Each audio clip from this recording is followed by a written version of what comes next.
its heyday, was an upscale car brand that fell just below Cadillac and was slightly above Oldsmobile in GM's hierarchy. Buick solidified this position in the 1950s, and by the early 1960s, Buick was really emphasizing its almost countless luxury features and options on its higher trim models. Unfortunately, Buick didn't have a sporty two-door personal luxury car to compete with the extremely successful Ford Thunderbird. Pontiac introduced for 1962 the Grand Prix, which was the Thunderbird's first competitor in the two-door personal luxury car segment. Buick would follow suit for 1963 by introducing the Riviera. The first generation 1963 to 1965 Buick Riviera was a beautiful and extremely modern car. Its styling was among the best of this era and was just what Buick needed to invigorate its image and the styling of its other cars. Within a few model years, some of the Riviera's exterior and interior styling cues could be found on Buick's other models.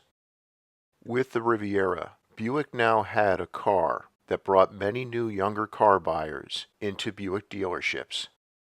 Ironically, the Riviera was originally intended to be Cadillac's two-door personal luxury coupe. It was codenamed the Cadillac LaSalle XP715 during its development. Bill Mitchell, who was head of GM design at the time, instead gave the car to Buick.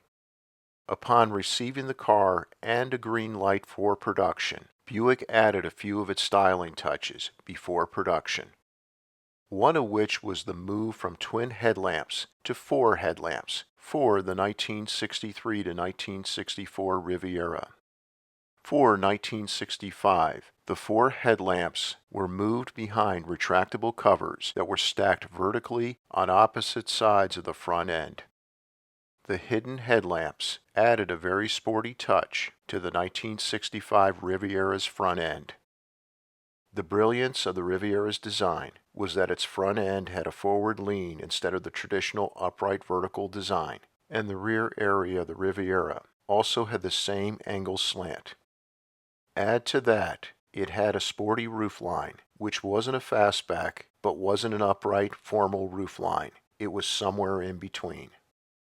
Not to mention the stylish exterior curves and sharp creases, along with just the right amount of exterior chrome, made the final product a great-looking luxury sport coupe with ultra-futuristic styling. When it came to the 1963 to 1965 Riviera's interior, things got even better. Hands down, Buick had all its American luxury competition beat. It had the perfect blend of sportiness with a sporty center console, which housed the automatic transmission lever. The interior also included the perfectly shaped sporty round dash gauges and sporty bucket seats. Its dashboard layout was simply a work of art. Overall, the interior was the perfect blend of luxury and sport. The Riviera also had a long list of standard items and a long list of luxury, power, and convenience options that would make any high-end Cadillac buyer envious. Buick gave the 4,000-pound 1963 to 1965 Riviera plenty of power under the hood. All of the Riviera's engines were high-performance V8s, which provided muscle car acceleration.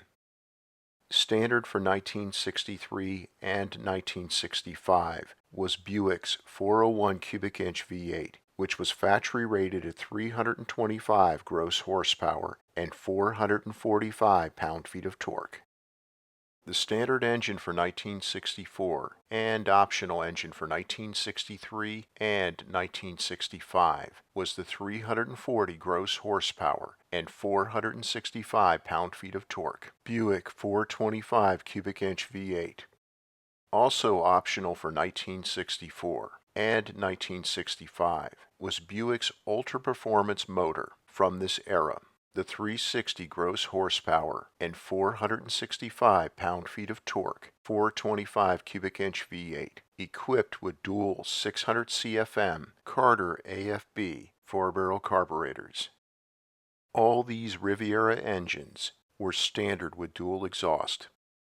Falling in line with its luxury car image, Buick only offered the first-generation Riviera with 2 automatic transmissions. For 1963, it was the 2-speed Dyno Flow, and for 1964 to 1965, it was the 3-speed Turbo Hydromatic 400. Buick also made sure the Riviera was standard with a good handling suspension, with nimble steering, and had very good braking ability from its large 4-wheel aluminum fin drum brakes. For 1965, Buick offered its H2 suspension, which improved the Riviera's handling due to a better steering box and a stiffer suspension. Ironically, the H2 suspension was not available on the 1965 Riviera Grand Sport, which was the more sporty version of the Riviera. In retrospect, Buick's first entry into the personal luxury coupe market was a massive success. The styling of the 1963 to 1965 Riviera is considered by many to be among the best of its era. Yet it was also the best Riviera in terms of performance, with its genuine muscle car acceleration, handling, steering, and braking. This first-generation Riviera was such a great car, it made the Riviera a legendary car name, which in turn ensured Buick's success in the luxury car market for another 30 years. Thank you so much for your support of this channel. Please subscribe, since your support is the reason this channel is a success. And please make sure to click on the bell icon so that you never miss a new video release.